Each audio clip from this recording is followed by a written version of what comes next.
నా తరపు నుంచి ఒక చిన్న రిక్వెస్ట్ గైస్ ఏంటంటే ప్రతి ఒక్కరు కూడా ఈ వీడియోని మీ వాట్సాప్ వీడియోలో షేర్ చేయండి. ఎందుకంటే నేను ఇక్కడ మీకు ఇచ్చే ఇన్ఫర్మేషన్ ఏ ఒక్క యూట్యూబర్ కూడా ఇవ్వరు. నేను ఇక్కడికి వచ్చి దాదాపు 4 రోజులు అయింది. ఈ 4 రోజుల్లో నేను ఎంత వీలైతే అంత డేటా నేను కలెక్ట్ చేసి మీకు ఈ వీడియోల ద్వారా నేను మీకు అందజేస్తాను. సో ఎవరికి ఏ ఇబ్బంది ఉండదు, అన్నీ కూడా చాలా క్లియర్గా చెప్తాను. వీడియోని అయితే చివరి దాకా చూడండి. హలో గైస్, అందరికీ నమస్తే. Welcome back to my YouTube channel Abhishek Lanka vlogs. Friends, నేను వచ్చేసి ప్రస్తుతానికి అలహాబాద్, ఒకప్పుడు అలహాబాద్, ప్రెసెంట్ వచ్చేసి ప్రయాగ్రాజ్ అంటారు. ఈ ప్రయాగ్రాజ్కి అయితే నేను చేరిపోయాను 2025 మహాకుంభమేళాని నేను ఎక్స్పీరియన్స్ చేయడానికి. ఈ ప్రయాగ్రాజ్ మన తెలుగు రాష్ట్రాలైన ఆంధ్రప్రదేశ్ అలాగే తెలంగాణ నుంచి ఏ విధంగా చేరుకోవాలి, ఇక్కడికి రైల్వేస్ వాళ్ళు ఏ రకమైన ట్రాన్స్పోర్టేషన్ ఫెసిలిటీస్ అరేంజ్ చేశారు. నిజంగా చెప్తున్నాను గైస్, ఇక్కడ డబ్బులు అయితే లూట్ చేసేస్తున్నారు. అకామిడేషన్ కి సంబంధించి అకామిడేషన్ అయితే కనుక చాలా కష్టంగా దొరుకుతుంది. అన్ని లక్షల మంది ఆల్రెడీ ప్రయాగ్రాజ్ అయితే చేరిపోయారు. ఈ వీడియోలో నేను వచ్చేసి ప్రతి ఒక్క డీటెయిల్ కూడా పిన్ టు పిన్ నేను మీ అందరికీ క్లియర్ గా చెప్పడానికి నేను ట్రై చేస్తాను. ఎక్కడ అకామిడేషన్ ఫెసిలిటీస్ దొరుకుతాయి, ఏ రైల్వే స్టేషన్ కి చేరుకోవాలి, రైల్వే స్టేషన్ నుంచి మనం ఈ త్రివేణి సంగమంకి ఏ విధంగా చేరుకోవాలి, ఈ ప్రయాగ్రాజ్ లో మనం చూడవలసిన ప్లేసెస్ ఏంటి, ఈ ప్రయాగ్రాజ్ చూడడమే కాకుండా ప్రయాగ్రాజ్ తో పాటు వారణాసి, అయోధ్య వెళ్ళి అక్కడ దర్శనాలు ఏ విధంగా చేసుకోవాలి, ఈ అన్ని డీటెయిల్స్ కూడా నేను మీకు ఈ వీడియోలో క్లియర్ గా చెప్తాను. ఈ వీడియో నచ్చితే ఖచ్చితంగా లైక్ చేయండి, షేర్ చేయండి అండ్ కామెంట్ చేయండి. ఏమైనా డౌట్స్ ఉంటే నేను ఖచ్చితంగా రిప్లై ఇస్తాను. అంతేకాకుండా ఛానల్ అయితే ఖచ్చితంగా సబ్స్క్రైబ్ చేసుకోండి. మన పురాణాల ప్రకారం దేవతలు రాక్షసులు కలిసి సముద్ర మంథనం చేసేటప్పుడు ఒక కలశం బయటకు వచ్చింది. ఆ కలశం ఏంటంటే ఒక కుంభ ఆకారంలో ఉంటది. ఆ కుంభలో ఏముంటదంటే అమృతం ఉంటది. అయితే రాక్షసులు ఎప్పుడైతే ఆ అమృతాన్ని చూస్తారో ఇది మాకే దక్కాలన్న ఆశతోని దాన్ని చేజిక్కించుకోవడానికి ముందుకెళ్తారు. అదే టైంలో దేవతలు కూడా అమ్మో రాక్షసుల చేతిలో ఈ కలశం పడకూడదన్న ఒక ప్రయత్నంలోనే ఒక పెద్ద యుద్ధం జరుగుతుంది దేవతలు రాక్షసుల మధ్యలో. ఈ యుద్ధం వచ్చేసి దాదాపు 12 రోజులు జరుగుతుంది. దేవతలు 12 రోజులు అంటే మనుషులకి 12 సంవత్సరాలతో సమానం. అయితే ఈ యుద్ధం జరిగే సమయంలో ఈ కలశాన్ని ఎట్టి పరిస్థితుల్లో రాక్షసుల చేతిలో పడకూడదని చెప్పేసి విష్ణుమూర్తి గరుడు మీద ముందుకొచ్చి ఈ కలశాన్ని తీసుకెళ్లిపోతూ ఉంటారు. ఆ తీసుకెళ్లిపోతున్న సమయంలోనే ఆ కలశంలో నుంచి 4 చుక్కల అమృతం వచ్చేసి మన భూమి మీద పడుతుంది. అది కూడా మన భారతదేశంలోనే పడుతుంది. ఆ 4 చుక్కలు పడే ప్రదేశం వచ్చేసి మొదటిది వచ్చేసి ఉత్తరాఖండ్ లో ఉన్న హరిద్వార్, రెండోది వచ్చేసి ఉత్తరప్రదేశ్ లో ఉన్న అలహాబాద్, మూడోది వచ్చేసి ఉజ్జయిని, నాలుగోది వచ్చేసి నాసిక్. ఆ అమృతం చుక్కలన్నీ కూడా ఈ నదుల్లో పడ్డాయి కాబట్టి కుంభమేళా జరిగే సమయంలో ఈ నదుల్లో నీళ్ళన్నీ కూడా అమృతంలాగా తయారైపోతాయి అని చెప్పి ఒక నమ్మకం. ఆ టైంలో ఎవరైతే స్నానాలు చేస్తారో వాళ్ళకి పాపాలన్నీ కూడా పోతాయి అని చెప్పేసి, రెండోది వచ్చేసి మరణం జననం అనే ఒక సైకిల్ నుంచి బయటికి విముక్తి చెందుతారని చెప్పి ఒక నమ్మకం. అందుకే ఇక్కడికి వచ్చి కొన్ని కోట్ల మంది భక్తులు ఇక్కడ స్నానాలు చేస్తారు. కుంభమేళా వచ్చేసి మొత్తం 45 రోజులు జరుగుతుంది. జనవరి 13వ తేదీ నుంచి ఫిబ్రవరి 26వ తేదీ వరకు జరుగుతుంది. మొత్తం 45 రోజులు.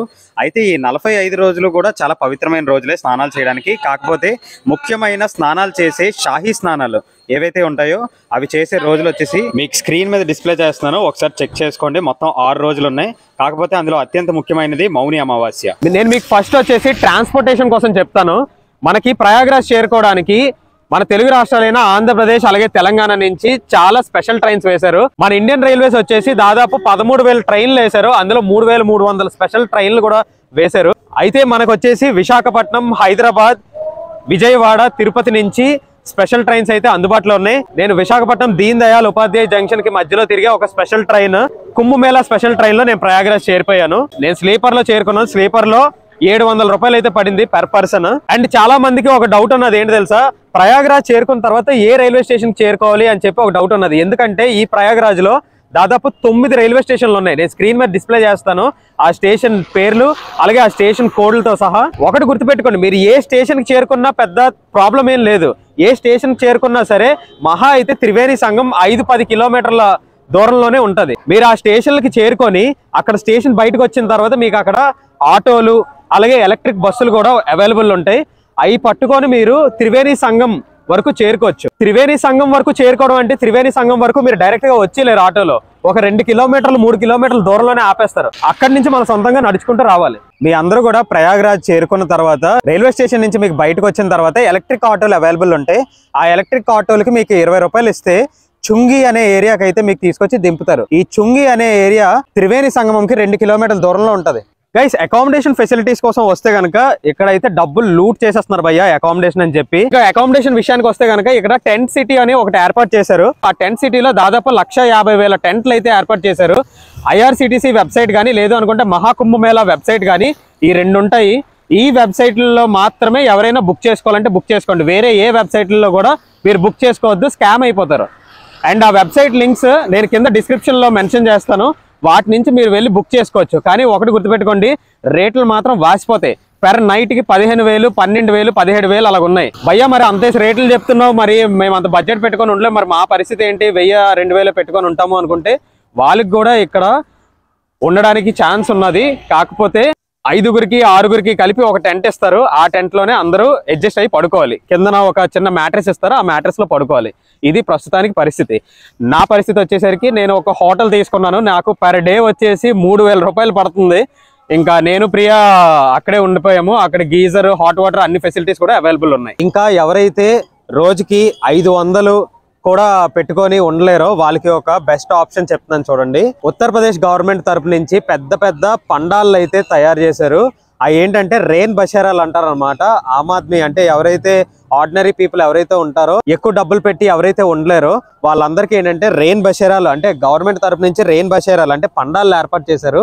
ఈ పండాలు అంటే ఏంటంటే దాదాపు చాలా పెద్ద డార్మెటరీ.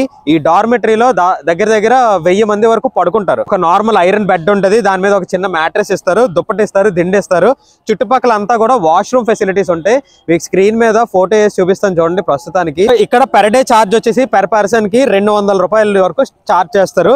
ఇది ఆన్లైన్ లో ఎటువంటి బుకింగ్ ఉండదు. టెంట్ సిటీ అని ఒకటి ఉంటుంది, అక్కడికి వెళ్ళి మీరు రెయిన్ బషేరా అని అడిగితే అక్కడ ఎవరైనా చెప్తారో అక్కడికి వెళ్ళి మీరు ఆఫ్లైన్ రిజిస్ట్రేషన్ చేసుకోవాలి. అక్కడ వెళ్ళి మనం రిజిస్ట్రేషన్ చేసుకున్న తర్వాతే మనం 200 పే చేసి ఒక రోజుకి మాత్రమే ఇస్తారు. రెండో రోజు కావాలనుకుంటే మళ్ళీ రిజిస్ట్రేషన్ ప్రాసెస్ చేసి అప్పుడు ఖాళీ ఉంటే బెడ్ ఇస్తారు. ఇది ప్రాసెస్ అన్నమాట. ఈ రిజిస్ట్రేషన్ ప్రాసెస్ కి ఆధార్ కార్డ్ అయితే మ్యాండేటరీ. ఆధార్ కార్డ్ లేకుండా ఎట్టి పరిస్థితుల్లో బెడ్స్ అయితే అలాట్ చేయరు. ఎవరైతే ఎక్కువ డబ్బులు అఫోర్డ్ చేయలేరో వాళ్ళందరూ కూడా ఈ రెయిన్ బషేరాల్లో ఖచ్చితంగా అకామిడేషన్ అయితే తీసుకోవచ్చు. ఇది ఒక డార్మెటరీ, పర్లేదు గవర్నమెంట్ తరపు నుంచి హ్యాండిల్ చేస్తున్నారు కాబట్టి ఇది క్లీన్ గానే ఉంటది.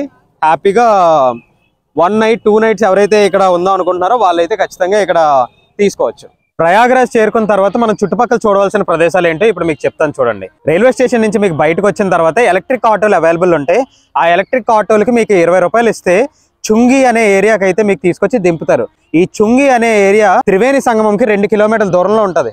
ఈ చుంగి నుంచి ప్రతి ఒక్కరు కూడా త్రివేణి సంగమంకి నడుచుకుంటూనే వెళ్ళాలి. త్రివేణి సంగం చేరుకున్న తర్వాత ప్రతి ఒక్కరు ఒక 100 రూపాయలు ఇస్తే గనక అక్కడ బోటింగ్ అవైలబుల్ ఉంటది. ఆ బోటింగ్ పట్టుకొని మనం గంగా నది మీద, యమునా నది మీద అలాగా బోటింగ్ చేసుకుంటూ సంగం పాయింట్ వరకు తీసుకువెళ్తారు. అక్కడ మనం గంగా, యమున, సరస్వతి నదులు కలడం క్లియర్ గా చూస్తాం కూడా. త్రివేణి సంగంలో మనం స్నానం చేసిన తర్వాత మనం నెక్స్ట్ వెళ్ళవలసింది బడే హనుమాన్ టెంపుల్. ఇక్కడ హనుమంతుడు వచ్చేసి పడుకున్నట్టుగా మనకి దర్శనం ఇస్తారు. దీన్ని కూడా ఖచ్చితంగా విజిట్ చేయండి. హనుమంతుడి గురి దర్శనం చేసుకున్న తర్వాత మనం నెక్స్ట్ చూడవలసింది అక్బర్ ఫోర్ట్. దీన్నే అలహాబాద్ ఫోర్ట్ అని కూడా అంటారు. ఇక్కడ లోపల అక్షయ్ వాట్ అనే ఒక పెద్ద చెట్టు కనబడుతుంది. రాముడు సీత 14 ఏళ్ల వనవాసం స్టార్ట్ చేసేటప్పుడు ఈ ప్రయాగరాజ్ ఈ అక్షయ్ వాట్ చెట్టు దగ్గరికే వచ్చి విశ్రాంతి తీసుకున్నట్టు ఇక్కడ పురాణాలు చెప్తున్నాయి. ఈ అక్బర్ ఫోర్ట్ చూసుకున్న తర్వాత మనం నెక్స్ట్ విజిట్ చేయాల్సిన ప్లేస్ వచ్చేసి నాగవాసుకి టెంపుల్. ఈ నాగవాసుకి టెంపుల్ కూడా చాలా బాగుంటది. శివుడు మెడలో ఉండే నాగవాసుకిని దర్శించుకోవాలనుకుంటే ఖచ్చితంగా ఈ నాగవాసుకి టెంపుల్ కి విజిట్ చేయాల్సిందే. ఈ నాగవాసుకి టెంపుల్ ని చూసిన తర్వాత మనం నెక్స్ట్ విజిట్ చేయాల్సిన టెంపుల్ వచ్చేసి అలోపి మాతా మందిర్. ఈ అలోపి మాతా మందిర్ వచ్చేసి ఇది ఒక శక్తిపీఠం. దీన్ని కూడా ఖచ్చితంగా దర్శించుకోండి. ఈ టెంపుల్స్ అన్ని విజిట్ చేసిన తర్వాత మీకు టైం ఉంటే ఇక్కడ ఉన్న అఖాడాలు, మన భారతదేశంలో చాలా పెద్ద పెద్ద అఖాడాలు ఉన్నాయి. ఈ అఖాడాలు ఏంటంటే ఈ నాగసాధువులు, ఈ సన్యాసులు, ఈ ఋషులు వీళ్ళు ఎవరైతే ఉన్నారో వీళ్ళందరూ కూడా ఒక గ్రూప్ గా ఫార్మ్ అయ్యి ఒక అఖాడా లాగా ఫార్మ్ అవుతారు అనమాట. ఈ అఖాడాలన్నీ కూడా మీరు వెళ్ళి అక్కడ నాగసాధువులతో మాట్లాడుతూ వాళ్ళ నుంచి ఒక ఎక్స్పీరియన్స్ కూడా పొందొచ్చు. అండ్ వాళ్ళ స్పిరిచువల్ జర్నీ కూడా మనం ఎక్స్పీరియన్స్ చేయొచ్చు. వాళ్ళ నుంచి బ్లెస్సింగ్స్ కూడా పొందొచ్చు. ఇంకా ఫుడ్ ఆప్షన్స్ అంటారా, ఫుడ్ ఆప్షన్స్ అయితే చాలా ఉన్నాయి. చాలా తక్కువ ప్రైజెస్ కే ఫుడ్ అన్ని కూడా అవైలబుల్ ఉంటాయి. స్ట్రీట్ ఫుడ్స్ కానీ ఏవి అవైలబుల్ ఉంటాయో మీకు చూపిస్తాను. ఇక్కడ ఎక్కువగా మనకి దొరికేది వెజ్ ఐటమ్స్ మాత్రమే, నాన్ వెజ్ అయితే ఇక్కడ దొరకదు. గైస్ చూస్తున్నారు కదా, ఇదంతా కూడా ఫ్రీగా భోజనం పెట్టే సదుపాయం ఇది. ఇక్కడికి వచ్చిన ప్రతి ఒక్క భక్తులకి కూడా ఫ్రీగా భోజనం అయితే పెడతారు. సో ఈ విధంగా సర్వీస్ అయితే చేస్తారనమాట. ఇవ్వండి. ఈ కుంభమేళాలో చాలా మంది చేసేది ఏంటంటే షాహీ స్నానాలు. ఈ షాహీ స్నానాలు చేయాలి అని అంటే ఖచ్చితంగా ఒక ఘాట్ దగ్గరికి వెళ్ళాలి. ఈ ప్రయాగరాజ్ అంతా కూడా చాలా పెద్ద పెద్ద ఘాట్లు ఉన్నాయి. నేను స్క్రీన్ మీద డిస్ప్లే చేస్తున్నా, ఏ ఘాట్ కైనా వెళ్ళి స్నానాలు చేయొచ్చు. నేను ప్రెసెంట్ వచ్చేసి ఒక ఇంపార్టెంట్ ఘాట్ లో ఉన్నాను. ఇవన్నీ మీకు ఎదురుగా కనిపిస్తుంది కదా, అది సంగం స్నాన్ ఘాట్. లేటే హనుమాన్ టెంపుల్ ఉంటది కదా, ఆ లేటే హనుమాన్ టెంపుల్ నుంచి అలాగా ఈ పీపాపుల్ నెంబర్ 3 ఈ బ్రిడ్జ్ నెంబర్ 3 అనమాట. ఈ బ్రిడ్జ్ నెంబర్ 3 కానీ 4 కానీ 5 కానీ 6, 7 వరకు మీరు ఏ బ్రిడ్జ్ ఎక్కినా అలా నడుచుకుంటూ ఈ బ్రిడ్జ్ ఏదైతే ఉన్నదో ఇది 3వ నెంబర్ బ్రిడ్జ్. ఇక్కడికి వచ్చి మీరు సంగంలో స్నానం చేయొచ్చు. ఎందుకు దీనికి సంగం ఘాట్ అని పెట్టారంటే ఇక్కడ ఈ గంగా, యమున, సరస్వతి ఈ 3 నదుల కలయిక నీళ్ళు ఇక్కడికి వస్తాయి. సో ఇక్కడ చేయొచ్చు. అండ్ నాగసాధువులు, సన్యాసులు, మునులు వీళ్ళందరూ కూడా ఇక్కడే స్నానాలు చేస్తారు. మనం ప్రయాగరాజ్ లో తిరుగుతున్నప్పుడు వాష్రూమ్స్ కి అయితే ఎటువంటి ప్రాబ్లం ఉండదు. ఎందుకంటే దాదాపు ఉత్తరప్రదేశ్ గవర్నమెంట్ 7 లక్షల మొబైల్ టాయిలెట్స్ అయితే మొత్తం ఈ మహాకుంభనగర్ ఏరియా అంతా కూడా అరేంజ్ చేశారు. ఇగోండి ఈ మొబైల్ టాయిలెట్స్ వచ్చేసి లోపల ఈ విధంగా ఉంటుంది. జస్ట్ చూపిస్తాను అంతే. ఉత్తరప్రదేశ్ గవర్నమెంట్ ఫైర్ అండ్ సేఫ్టీకి సంబంధించి చాలా మెజర్స్ తీసుకున్నది. ఎక్కడ ఎటువంటి ఫైర్ యాక్సిడెంట్స్ అయినా సరే ఇమీడియట్ గా కంట్రోల్ అయ్యేటట్టు ఫైర్ అండ్ సేఫ్టీ బైక్లు, జీప్లు, వ్యాన్లు, ట్రక్లు అన్ని కూడా అరేంజ్ చేసి పెట్టింది. ఎవరైనా భక్తులకి ప్రయాగరాజ్ చేరుకున్న తర్వాత ఆరోగ్య సమస్యలు తలెత్తితే ఇక్కడ మనకి ఫ్రీగా మెడికల్ క్యాంప్స్ అవైలబుల్ ఉన్నాయి. అక్కడికి వెళ్ళి మనం చెకింగ్ అయితే చేసుకోవచ్చు అండ్ ట్రీట్మెంట్ కూడా ఇస్తారు. ప్రయాగరాజ్ లో ఉన్న ప్రతి ఒక్క రైల్వే స్టేషన్ లోని చాలా ఏటీఎంస్ ఉన్నాయి అండ్ సిటీలో కూడా చాలా ఏటీఎంస్ ఉన్నాయి. మనీ విత్డ్రా చేయడానికి ఎటువంటి ప్రాబ్లం అయితే ఉండదు. కుంభమేళాకి సంబంధించి ఎటువంటి డీటెయిల్స్ కావాలనుకున్నా మనకి వాట్సాప్ లోని ఏఐ చాట్ బాక్స్ అవైలబుల్ ఉంది. దాని పేరు వచ్చేసి కుంభ సహాయ్ ఏఐ యాక్ అని ఒకటి ఉంటుంది. ఇక్కడ మీరు కనిపిస్తున్న స్కానర్ ని స్కాన్ చేసి వాట్సాప్ లో చాట్ చేయొచ్చు. అలాగే కింద కనిపిస్తున్న నెంబర్ని కూడా సేవ్ చేసుకొని చాట్ చేయొచ్చు. ఈ మహాకుంభమేళాకి కొన్ని కోట్ల మంది వచ్చి ఇక్కడ స్నానాలు చేసే టైంలో ఎవరైనా సరే మీ వాళ్ళు తప్పిపోతే కనుక ఇమీడియట్ గా దగ్గరలో ఉండే పోలీస్ వాళ్ళకి కాంటాక్ట్ చేయండి అండ్ వాళ్ళు మీకు పట్టుకోవడానికి హెల్ప్ చేస్తారు. అంతేకాకుండా ఇంపార్టెంట్ కాంటాక్ట్ డీటెయిల్స్ అన్ని కూడా మీకు పైన స్క్రీన్ మీద డిస్ప్లే చేస్తాను. ఖచ్చితంగా చెక్ చేసుకోండి. గైస్ బడ్జెట్ డీటెయిల్స్ వచ్చేసి నేను స్క్రీన్ మీద డిస్ప్లే చేస్తాను. ఈ విధంగా ఉంటాయి ఇక్కడ ప్రజెంట్ డీటెయిల్స్ వచ్చేసి. అండ్ ఒక్కొక్కరిది ఒక్కొక్క టైప్ ఆఫ్ బడ్జెట్స్ ఉంటాయి కాబట్టి ఏది క్లియర్ గా చెప్పలేను. కాకపోతే మినిమం టోటల్ బడ్జెట్ కొంచెం బడ్జెట్ లో చేసుకోవాలనుకుంటే పర్ పర్సన్ 10,000 రూపాయలు అయితే అవుతుంది. నేను వారణాసి, అయోధ్య వీడియో లింక్స్ కింద డిస్క్రిప్షన్ లో పెట్టాను. అవి కూడా చెక్ చేయండి. చాలా క్లియర్ గా అన్ని డీటెయిల్స్ ఎక్స్ప్లెయిన్ చేశాను. నా తరపు నుంచి ఒక చిన్న రిక్వెస్ట్ గైస్ ఏంటంటే ప్రతి ఒక్కరు కూడా ఈ వీడియోని మీ వాట్సాప్ వీడియోలో షేర్ చేయండి. వీడియో నచ్చితే ఖచ్చితంగా లైక్ చేయండి, షేర్ చేయండి అండ్ కామెంట్ చేయండి. ఏమైనా డౌట్స్ ఉంటే నేను ఖచ్చితంగా రిప్లై ఇస్తాను. అంతేకాకుండా ఛానల్ అయితే ఖచ్చితంగా సబ్స్క్రైబ్ చేసుకోండి.